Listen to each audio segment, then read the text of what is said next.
Welcome to movie brand. കഴിഞ്ഞ കുറച്ചു കാലങ്ങളായി നടിമാരുടെ വസ്ത്രധാരണത്തെക്കുറിച്ചുള്ള ചർച്ചകൾ സോഷ്യൽ മീഡിയയിൽ അടക്കം വലിയ രീതിയിൽ ചർച്ചയായിരുന്നു. ഹണി റോസ്, ബോബി ചെമ്മണ്ണൂർ കേസും വിവാദങ്ങളും വന്നതോടെയാണ് യുവനടിമാർ പൊതുവേദികളിൽ പ്രത്യക്ഷപ്പെടുമ്പോഴുള്ള വസ്ത്രധാരണം ചർച്ചാ വിഷയമായത്. ഇപ്പോഴിതാ നടിമാരുടെ വസ്ത്രധാരണത്തെക്കുറിച്ച് അഭിനേത്രിയും ഡബ്ബിംഗ് ആർട്ടിസ്റ്റുമായ ലീല പണിക്കർ പറഞ്ഞ വാക്കുകളാണ് വൈറലായി മാറുന്നത്. ഒരു യൂട്യൂബ് ചാനലിന് നൽകിയ അഭിമുഖത്തിൽ സംസാരിക്കുകയായിരുന്നു ലീല. താരങ്ങളുമായി ബന്ധപ്പെട്ടുണ്ടാകുന്ന വിവാദങ്ങളോട് പ്രതികരിച്ചായിരുന്നു ലീല പണിക്കർ സംസാരിച്ചു തുടങ്ങിയത്. ഇപ്പോഴുണ്ടാകുന്ന വിവാദങ്ങൾക്കൊന്നും ഞാൻ പ്രതികരിക്കാറില്ല.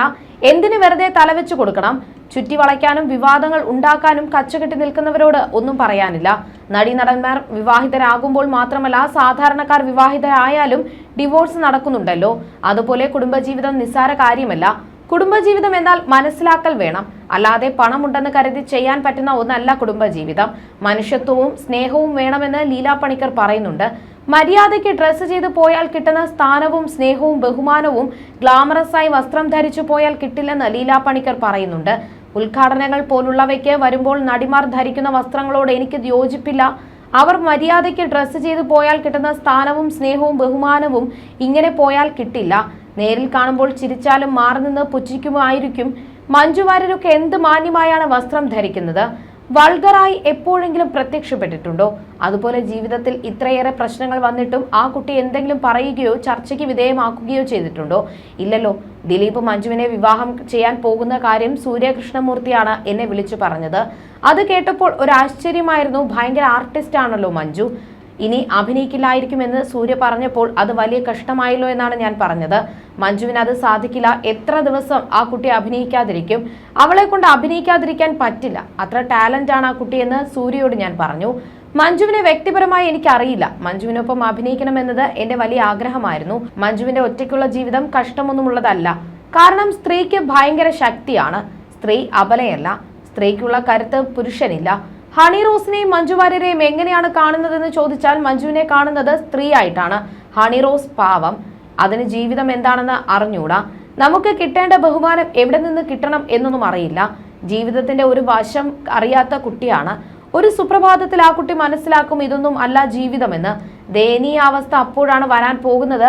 അന്ന് മാനസികമായി തകർന്നു പോകും. നേരത്തെ കാലത്തെ അതിന് നല്ല ബുദ്ധി തോന്നിക്കട്ടെ എന്നുമാണ് ലീല പണിക്കർ പറഞ്ഞത്. അതേസമയം അന്നത്തെ ബോബി ചെമ്മണ്ണൂരിന്റെ അറസ്റ്റിൽ സ്ത്രീകളാണ് തന്നെ കൂടുതൽ കുറ്റപ്പെടുത്തിയതെന്നും ഹണി റോസ് പറഞ്ഞിരുന്നു. താനൊരു സാധാരണക്കാരിയായ വ്യക്തിയാണ്. വളരെ സാധാരണമെന്ന് വെച്ചാൽ വളരെ സാധാരണമായിട്ട് ജീവിക്കുന്ന ജീവിതത്തിൽ അനുഭവിക്കുന്നതെല്ലാം അനുഭവിച്ചിട്ടാണ് ഞാനും ഇവിടെ എത്തിയത്. എന്റെ അച്ഛന് ബിസിനസ്സിൽ പരാജയം ഉണ്ടായിട്ടുണ്ട്. വാങ്ങിയ പൈസ കൃത്യസമയത്ത് കൊടുക്കാൻ സാധിക്കാതിരുന്നതിനാൽ അതുവരെ കാണിച്ച നല്ല മുഖം മാറിയിട്ട് ആളുകൾ വേറൊരു മനുഷ്യരാകും. വളരെ ചെറുപ്രായത്തിൽ ഇതൊക്കെ ഞാൻ കണ്ടിട്ടുണ്ട്. ഇതൊക്കെ എന്റെ മനസ്സിൽ ഒരു ട്രോമയായിട്ടുണ്ട്. അപ്പോൾ ഇത്രയൊക്കെ അവസരങ്ങൾ മുൻപിൽ വരുമ്പോൾ അത് സ്വീകരിക്കില്ലെന്ന് പറയാൻ എനിക്ക് സാധിക്കില്ല. അഹങ്കാരവും വിവരക്കേടവും എനിക്കില്ല. നമ്മളെ സന്തോഷിപ്പിക്കുന്ന കാര്യങ്ങൾ, നമ്മുടെ ആത്മവിശ്വാസം ഉയർത്തുന്ന കാര്യങ്ങൾ നമുക്ക് എപ്പോൾ വേണമെങ്കിലും ചെയ്യാം. എനിക്ക് നേരെ ഉണ്ടാകുന്ന സൈബർ അധിക്ഷേപങ്ങളിൽ പുരുഷന്മാർ മാത്രമല്ല സ്ത്രീകളുമുണ്ട്. ഞാൻ പരാതിയുമായി മുന്നോട്ട് വന്നപ്പോൾ സ്ത്രീ പുരുഷനെതിരെ പരാതി കൊടുത്തു എന്ന രീതിയിൽ ഈ സംഭവത്തെ വളച്ചൊടിക്കാൻ ശ്രമിച്ചു. ഈ വിഷയം നടന്ന സമയത്ത് എന്നെ പിന്തുണച്ചത് പുരുഷന്മാരാണ്. ജീവിതത്തിൽ എന്റെ അമ്മ അല്ലെങ്കിൽ അടുത്തു നിൽക്കുന്ന സ്ത്രീകളെ ഒഴിച്ചു മറ്റ് സ്ത്രീകൾക്ക് യാതൊരു പ്രാധാന്യവുമില്ല. എന്റെ സുഹൃത്ത് വലയം മുഴുവൻ പുരുഷന്മാരാണ്. ഒരു വലിയ ശതമാനം സ്ത്രീകളും കരുതുന്നത് സ്ത്രീ പുരുഷന് വിധേയപ്പെട്ട് ജീവിക്കണമെന്നാണ്. ജഡ്ജ് ചെയ്യുന്നതിൽ സ്ത്രീകളാണ് പുരുഷന്മാരെക്കാൾ മുൻപിൽ. മലയാളിത്തമുള്ള അല്ലെങ്കിൽ അവർ വിചാരിക്കുന്ന രീതിയിലുള്ള വസ്ത്രങ്ങൾ ധരിച്ചൂടെ? അല്ലെങ്കിൽ പൊതിഞ്ഞു കെട്ടി നടന്നൂടെ? അങ്ങനെയാകുമ്പോൾ നല്ലൊരു സ്ത്രീ ആകില്ലേ? കുടുംബത്തിന് യോജിച്ച സ്ത്രീ ആകുമല്ലോ എന്നൊക്കെയുള്ള ചോദ്യങ്ങളാണ്. നമ്മൾ ഏത് നൂറ്റാണ്ടിലാണ് ജീവിക്കുന്നത് എന്നാണ്. ഉദ്ഘാടനങ്ങളിൽ പോകുമ്പോൾ ആളുകളുടെ സ്നേഹം തിരിച്ചറിയാൻ എനിക്ക് സാധിക്കുന്നുണ്ട്. ഈ കേസിന് ശേഷം ഞാൻ പോകുന്ന പരിപാടിയിൽ ചീമുട്ട എറിയും, ചാണകം എറിയും എന്നൊക്കെ കേട്ടു. എന്നാൽ ഞാൻ അതൊന്നും ഇവിടെ കണ്ടില്ല.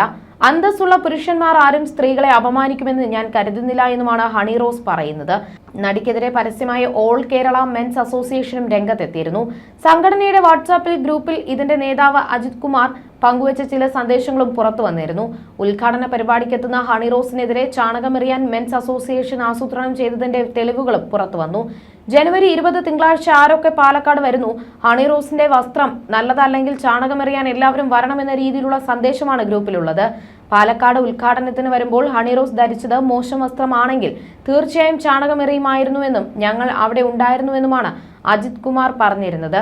അതേസമയം കഴിഞ്ഞ ദിവസം മഞ്ജു വാര്യർ പങ്കുവച്ച ചിത്രങ്ങളും വൈറലായിരുന്നു. എമ്പുരാൻ പ്രൊമോഷൻ തിരക്കിൽ നിന്നുള്ള ചിത്രങ്ങളാണ് ശ്രദ്ധിക്കപ്പെടുന്നത്. കറുത്ത നിറമുള്ള വസ്ത്രം ധരിച്ച് പ്രൈവറ്റ് ജെറ്റിൽ നിന്നും പുറത്തു വരുന്നതടക്കമുള്ള ചിത്രങ്ങളാണ് മഞ്ജു പങ്കുവച്ചിരിക്കുന്നത്.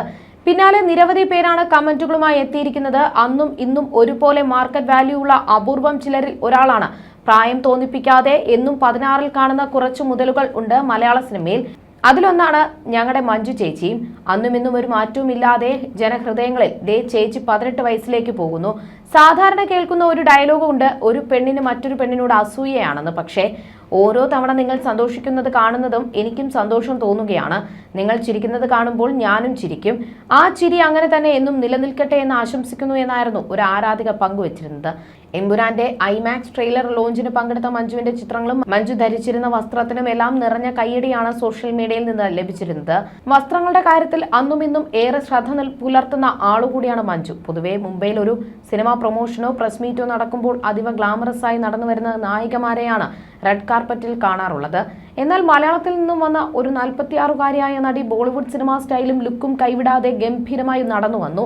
വസ്ത്രധാരണയിൽ ഒരു തരി പോലും അശ്ലീലത ഇല്ലാതെ അതാണ് മഞ്ജു വാര്യർ എന്ന നടിയെ വ്യത്യസ്തയാക്കുന്നതെന്നും ആരാധകർ പറയുന്നു. മഞ്ജുവിന്റെ ആത്മധൈര്യത്തെയും വസ്ത്രധാരണത്തെയുമാണ് പലരും പ്രശംസിക്കുന്നത്. നടുക്ക് നിൽക്കുന്ന പെണ്ണിന്റെ മുഖത്തെ കോൺഫിഡൻസ് കണ്ടോ, വെറുതെ കിട്ടിയതല്ല, ഇറങ്ങി പൊരുതി നേടിയതാണ് എന്ന ക്യാപ്ഷനോടെയാണ് മഞ്ജുവിന്റെ ചിത്രങ്ങൾ സോഷ്യൽ മീഡിയയിൽ വൈറലാകുന്നത്. അതേസമയം തമിഴിൽ വിടുതലൈ പാർട്ട് 2 ആണ് മഞ്ജു വാര്യരുടേതായി ഒടുവിൽ പുറത്തിറങ്ങിയ സിനിമ. വിജയ് സേതുപതി നായകനായ ചിത്രം സംവിധാനം ചെയ്തത് വെട്രിമാരനാണ്. മികച്ച വിജയം നേടിയ വിടുതലൈ പാർട്ട് 2-വിൽ പ്രധാന വേഷങ്ങളിലൊന്നാണ് മഞ്ജു വാര്യർ ചെയ്തത്. മലയാളത്തിൽ എമ്പുരാനാണ് മഞ്ജു വാര്യരുടെ റിലീസ് ചെയ്ത സിനിമ. മലയാളത്തെക്കാളും ഇന്ന് തമിഴകത്താണ് മഞ്ജു വാര്യർ സജീവം. വേട്ടയനാണ് വിടുതലൈ പാർട്ട് 2-വിന് മുൻപ് റിലീസ് ചെയ്ത തമിഴ് ചിത്രം. മിസ്റ്റർ എക്സ് എന്ന സിനിമയും അണിയറയിൽ ഒരുങ്ങുന്നുണ്ട്. ആര്യയും ഗൗതം കാർത്തിക്കുമാണ് ചിത്രത്തിലെ നായകന്മാർ. മാർച്ച് 27-നാണ് എമ്പുരാൻ റിലീസാകുന്നത്. മലയാളത്തിന് പുറമെ തെലുങ്കിലും ഹിന്ദിയിലും കന്നഡയിലും തമിഴിലും എമ്പുരാൻ പ്രദർശനത്തിനെത്തും. പ്രിയദർശിനി എന്ന കഥാപാത്രത്തെയാണ് മഞ്ജു ഇതിൽ അവതരിപ്പിക്കുന്നത്.